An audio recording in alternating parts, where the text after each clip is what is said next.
कदम दर कदम आगे बढ़ें। हम भी बढ़ गए प्रश्न क्रमांक 53 पर। अब प्रश्न क्या है इसे देखें। ऐसे प्रश्न अक्सर कंपटीशन परीक्षाओं में पूछे भी जाते हैं, तो ये प्रश्न आप जरा गौर से समझने का प्रयास कीजिएगा। 6 घंटियां एक साथ बजना प्रारंभ हुए।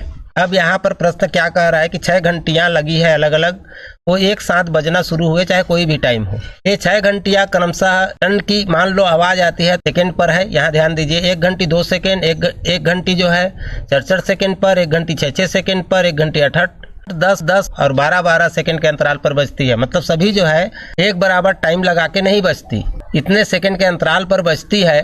तो 30 मिनट यदि ये सभी घंटियों को बजा दिया जाए या चालू रख दिया जाए तो इकट्ठे कितने बार बजेंगे। कई घंटी तो बहुत बार बज जाएगी, कई घंटे कम बार बजेगी, लेकिन एक साथ बजने का ये कितने बार बजेंगे ये हमें निकालने का प्रश्न पूछा जाता है। तो सबसे पहले हमें जानना है कि यदि तीनों घंटी किसी समय यानी कि ठीक 12 बजे यदि कहते हैं कि एक साथ बजती है, तो अगली बार एक साथ फिर कब बजेगी, इसके लिए करना क्या होता है आपको ये सबसे पहले जानना है। यदि मान लो ठीक 12 बजे ये सारे घंटियां यानी कि 6 घंटियां एक साथ बजती है, तो 12:02 में ये घंटी बजेगी।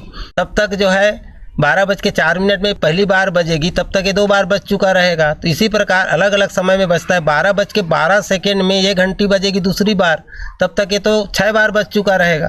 तो इसी प्रकार एक साथ सभी घंटियां जब बजती है उसको सबसे पहले निकालेंगे। तो इसके लिए क्या करना होता है इसको हम समझ लें। इसके लिए हमें करना होता है कि इन सभी संख्याओं का क्या करना होता है, हमें लघुत्तम निकालना होता है। इन सभी संख्याओं का लघुत्तम निकालेंगे तो जो लघुत्तम आएगा उतने टाइम बाद 6 घंटियां एक साथ बजती है, ये ध्यान रखिए। तो इतने का लघुत्तम अब निकालने के लिए हमें सबसे पहले क्या करना है, यदि संख्याएं बहुत ज्यादा हो तो आप लघुत्तम कैसे निकालें। तो इन सभी संख्याओं का लघुत्तम निकालने की जरूरत नहीं है। जैसे हमारे पास ये 12 है तो 12 का आधा यहाँ 6 है, तो 6 की जरूरत नहीं है लघुत्तम निकालने के लिए। यहाँ पर 8 है तो यहाँ पर हमें 4 की लघुत्तम निकालने की जरूरत नहीं है। चूंकि 4 यहाँ पर है तो यहाँ पर 2 की लघुत्तम निकालने की जरूरत नहीं है। तो 2 का डबल 4 है, 4 का डबल 8 है, तो हमें 2 और 4 दोनों को हटा देना है।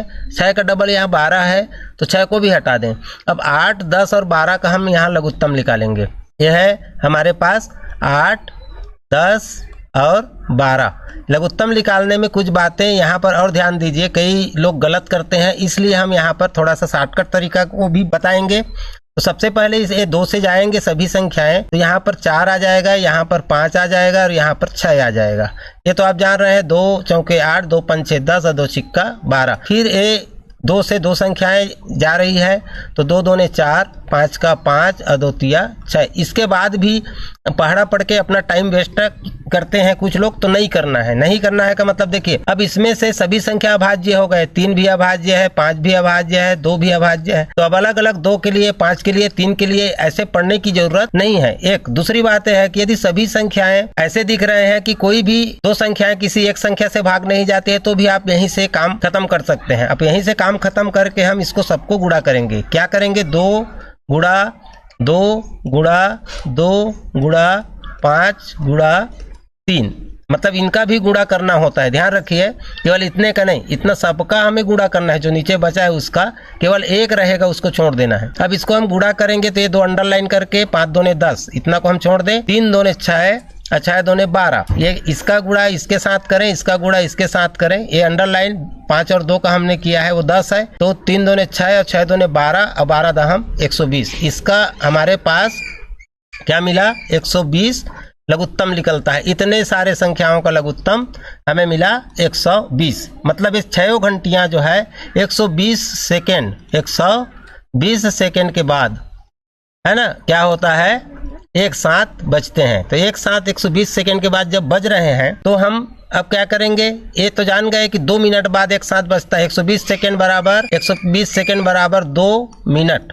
ये अब निकालने की जरूरत नहीं है, आप खुद समझते हैं। 60 सेकेंड का 1 मिनट होता है, तो 120 सेकेंड का 2 मिनट।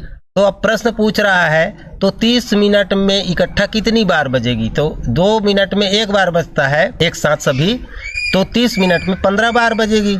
इतने बना के भी आप उत्तर पर पहुंच सकते हैं, नहीं तो 30/2 कर देंगे तो ये हो जाएगा 2 1 कम 2 बचा 1, 2 पंचे 10, यानी कि 15 हमारे पास उत्तर आ जाएंगे और 15 बार बजेगा। वीडियो अच्छी लगे तो लाइक जरूर कीजिएगा, चैनल को सब्सक्राइब करें और लोगों को शेयर भी करें। हम चलते हैं अगले प्रश्न पर। 18% छूट के बाद वॉशिंग मशीन की कीमत 13,889 रुपए है। वॉशिंग मशीन पर अंकित मूल्य क्या है? प्रश्न क्या पूछा जा रहा है इसको समझिए। यदि वॉशिंग मशीन पर 18% की छूट दिया जाता है, यानी कि कम किया जाता है, 18% कम किया जाता है, किस मूल्य पर? अंकित मूल्य पर। तो उसे बेचने का मूल्य जो है 13,489 रुपया का मूल्य बनता है। तो वॉशिंग मशीन पर जो लिखा हुआ मूल्य है वो क्या है? लिखे हुए मूल्य पर 18% छूट दिया गया। अब इसको ज्ञात करने के लिए हमें विक्रय की गई मूल्य, यानी कि जिसमें वो बेचा गया, उसको लिख दिया जाता है। अब उसको लिखने के बाद हम क्या करेंगे? इसको 100 से गुणा करेंगे, है ना, 100 से गुणा करेंगे। और चूंकि ये 100 से गुणा तो हमने कर देंगे, उसके बाद ये 18% जो छूट हमारे पास दिया जा रहा है वही हम इसी 100 से, ध्यान दीजिए, इसी 100 से वही 18 कम कर देंगे। तो यहाँ पर क्या आ जाएगा? 82। उसी 82 को हम नीचे लिख देंगे। अब इसको यदि हम हल कर देते हैं, अब इसको हल कर देंगे तो हमारे पास उत्तर जो यहाँ पर प्राप्त होगी वही वॉशिंग मशीन का अंकित मूल्य निकल के आ जाएगा। बस करना कुछ नहीं, ऐसे जितने भी प्रश्न बनेंगे, छूट वाला, हानि वाला, बट्टा वाला, ये जितने भी प्रतिशत आपको दिया रहेगा वही प्रतिशत को घटा देंगे, 100 से घटा देंगे, और जो विक्रय मूल्य दिया रहेगा उसको यहाँ रख के 100 से गुणा करेंगे। इसमें कोई सूत्र याद करने की जरूरत नहीं है, और ये आपका हैबिट जब बना रहेगा तो सूत्र क्या है, कैसा है, ऐसे परीक्षा के समय दिमाग में लाने की जरूरत नहीं है।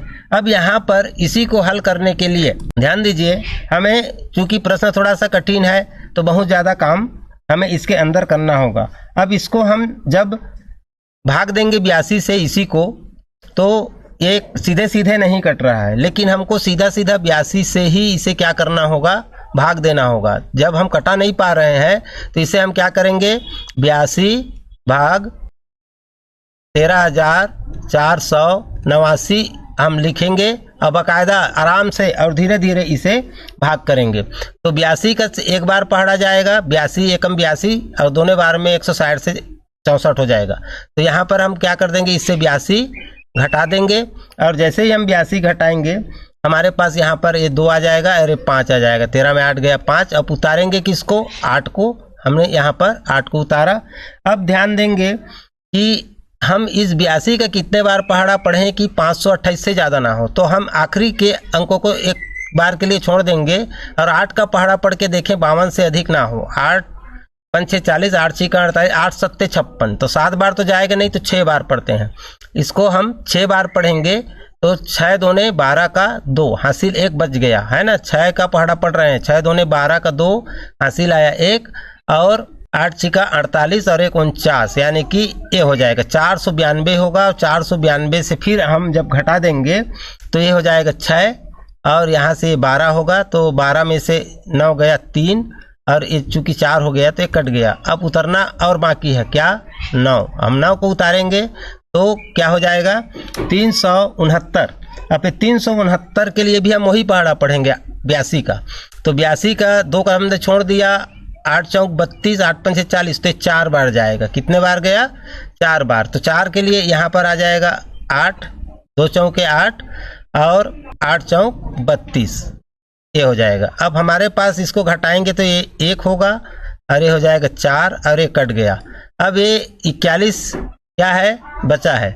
अब 41 में हम यहाँ पर, चलिए यहाँ कर देते हैं 41। अब दशमलव लगा, 164 हमें प्राप्त हो चुका है, और 41 शेष बचा हुआ है, उसको भी हम भाग देंगे। उसको भी भाग देंगे तो हमने यहाँ दशमलव लगाया और यहाँ हमने शून्य लगाया, तो ये 5 बार जाता है पूरा पूरा। 8 5 6 40 जाता है, तो 2 5 6 10 का 0, और 8 5 6 40 और 1 41 हासिल जो बना है। 2 5 6 10 का हासिल बचा है वो 1 41, और 1 कट गया, तो दशमलव के बाद 5, यानी कि 164.5 आया। 164.5 का गुणा, अभी ये 100 बचा हुआ है, ये आपको दिख रहा है। ये 100 के साथ हम गुणा करेंगे, तो इसी में 100 के साथ गुणा करने पर किसी भी संख्या के आगे हम उतने शून्य लगा देते हैं। देखिए यहाँ ये 2 शून्य है, तो 1 6 4, अब 1 शून्य दशमलव के बाद 5 है, उसके अंदर समा गया, तो ये आ गया, और 1 शून्य और लग जाएगा ये। तो 16,450 रुपया उस वॉशिंग मशीन का अंकित मूल्य होगा, और ये 16,450 इसमें हमारे पास उत्तर ए के रूप में दिख रहा है।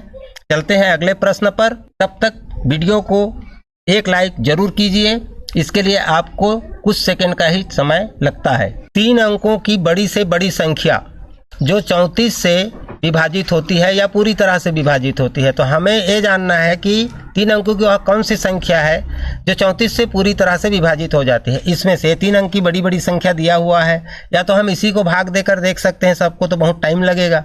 अब इसे गणित बनाएंगे तो सीधे उत्तर पर पहुंच जाएंगे, नहीं तो एक एक को भाग देकर देखो, जो पूरा भाग चला जाए वो उत्तर हो जाता है। तो हम 34 का पहाड़ा जानते नहीं है, इससे अच्छा हम क्या करें, 3 अंकों की बड़ी से बड़ी संख्या लिख डालें। ये 3 अंकों की बड़ी से बड़ी संख्या है, इसे हमने लिख दिया।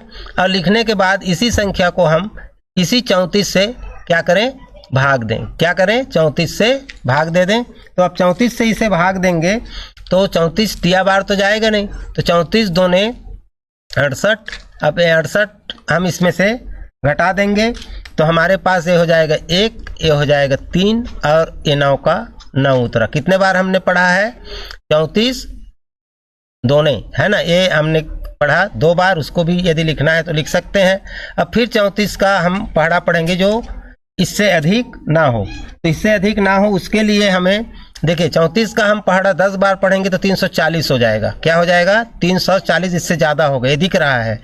34 दहम 340, तो 9 बार पहाड़ा जाएगा, तो 9 बार पढ़ लीजिए। तो 34 का हमें 9 बार पहाड़ा पढ़ेंगे तो 340 से 34 कम होगा, अर्थात क्या हो जाएगा, 306 होगा। पहाड़ा भी पढ़ने का एक ट्रिक है। देखिए 34 का पहाड़ा हम 10 बार पढ़ेंगे तो 340 होता है, 340। क्योंकि हमें 10 बार नहीं पढ़ के 9 बार पढ़ना है, तो 34 कम होगा इससे। तो इससे 34 जब 34 हमारा कम होगा तो ये 306 ही होगा।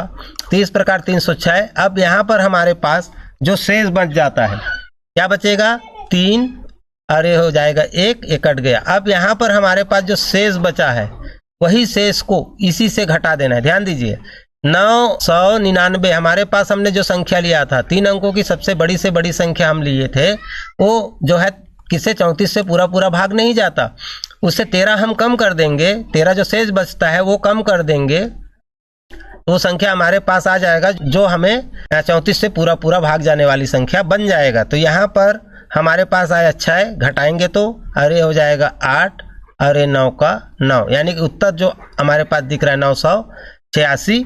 यही वो संख्या है जो 34 से पूरी पूरी भाग जाएगी और 3 अंकों की बड़ी से बड़ी संख्या है। इससे बड़ी और संख्या नहीं है। इससे और बड़ी संख्या जो होगा वो 4 अंक का हो जाएगा। जैसे इसमें हम 34 जोड़ देते हैं तो ये बड़ी संख्या हो जाएगा। ये क्या हो जाएगा, उससे बड़ी संख्या हो गया 1020 हो जाएगा, तो ये 4 अंक का हो गया। तो इस प्रकार 3 अंक की सबसे बड़ी संख्या हमारे पास 986 है, जो 34 से पूरी पूरी भाग चली जाती है। इससे बड़ी संख्या और अगला जो होगा वो 1020 होगा, जो 34 से भाग जाने वाली संख्या होगी।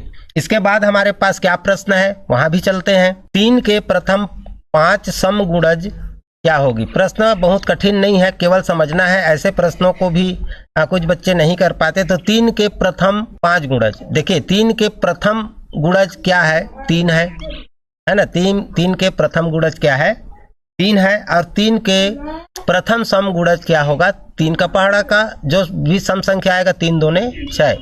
ये 6 3 का क्या है, फर्स्ट सम गुणज है। ये पहला गुणज जरूर है लेकिन ये विषम है। क्या है, ये विषम संख्या है। जबकि 3 का प्रथम समगुणज क्या है, 6 है। तो 6 इसका पहला समगुणज है। प्रश्न में क्या पूछा गया है, 3 के प्रथम 5 समगुणज।